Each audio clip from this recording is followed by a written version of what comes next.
কিন্তু মা, আমি তো তেমন কিছু বলিনি আপনাকে। আবার আমার মুখে মুখে কথা অবশ্য হবেই বা না কেন?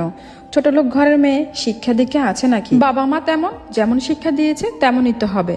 এত কিছু দেখেছে নাকি চোখে কোনোদিন? বাপ মা যেমন ছোটলোক, মেয়েটাও হয়েছে তেমন। মা প্লিজ, আমায় বলছে বলুন, কিন্তু আমার বাবা মাকে নিয়ে কিছু বলবেন না।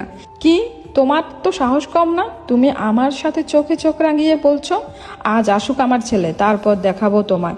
রাতে আকাশ বাড়ি ফিরতেই তিনি তার কাছে আমার নামে নালিশ করছেন। তাই সে এখন আমায় প্রশ্ন করেছে। আমি ধীর কণ্ঠে বললাম, মুখে মুখে তর্ক করিনি। উনি আমার মা বাবাকে নিয়ে আজে বাজে কথা বলছিলেন, তাই বলেছি উনি যেন এটা না করেন। শোনো মায়া, তোমায় আমি আগেও বলেছি, আজ আবার বলছি, তুমি ফার্দার আমার মায়ের সাথে এমন ব্যবহার করবেন না। তাকে কষ্ট দিয়ে বা তার মুখের উপর কোনো কথা বলবে না, এটা মাথায় ঢুকিয়ে নাও। কথাটা শেষ করেই সে বাইরে চলে গেল। আমি বুঝলাম আমার শেষ ভরসার স্থানটাও শেষ। তবুও কোথাও হয়তো বিশ্বাস ছিল, হয়তো ভালোবাসার মানুষের জন্যই তার কাছে পড়েছিলাম। আর কী বা করতাম, কোথায় যেতাম? আমার তো যাওয়ার কোনো জায়গা ছিল না। আমার বাবা মায়েরও তো অত সামর্থ্য ছিল না, তাই ভিটে আঁকড়ে পড়ে রইলাম। আমার যখন 9 মাস চলছে সেদিনই এসে আমায় আকাশ বলল দ্বিতীয় বিয়ের কথা। তার আগে থেকেই সে প্রতিনিয়ত তার ব্যবহার দিয়ে আমাকে বুঝিয়েছে আমার প্রতি তার এখন কোনো ফিলিংস নেই। আমি এখন তার দায়িত্ব শুধু। তুমি সত্যিই আবার বিয়ে করতে চাও? কান্না ভরা চোখে প্রশ্ন করলাম আমি তাকে, কিন্তু আমার কান্না হয়তো তার মন গলাতে পারেনি। সে মাথা ধুলিয়ে বলল, এছাড়া কোনো উপায় নেই। আর এমনিতেও দ্বিতীয়বার বিয়ে করছি বলেই যে আমি তোমাকে ছেড়ে দিব এমন তো নয়।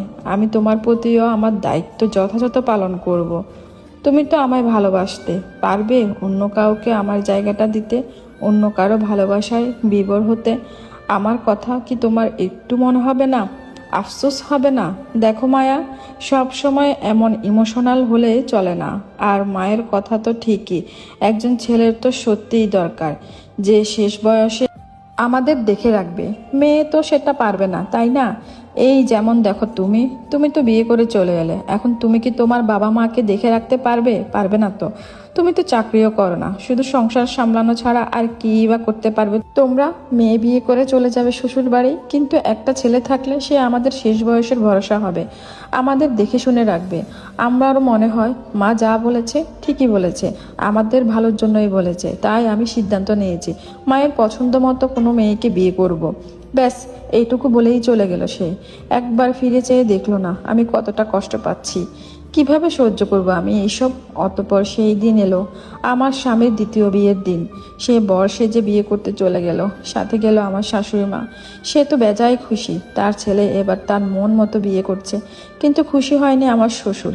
সবাই চলে গেলেও সে বাড়িতে থাকলো। আমি তখন ঘরেই ছিলাম। পুরনো দিনের কথা খুব মনে পড়ছিল।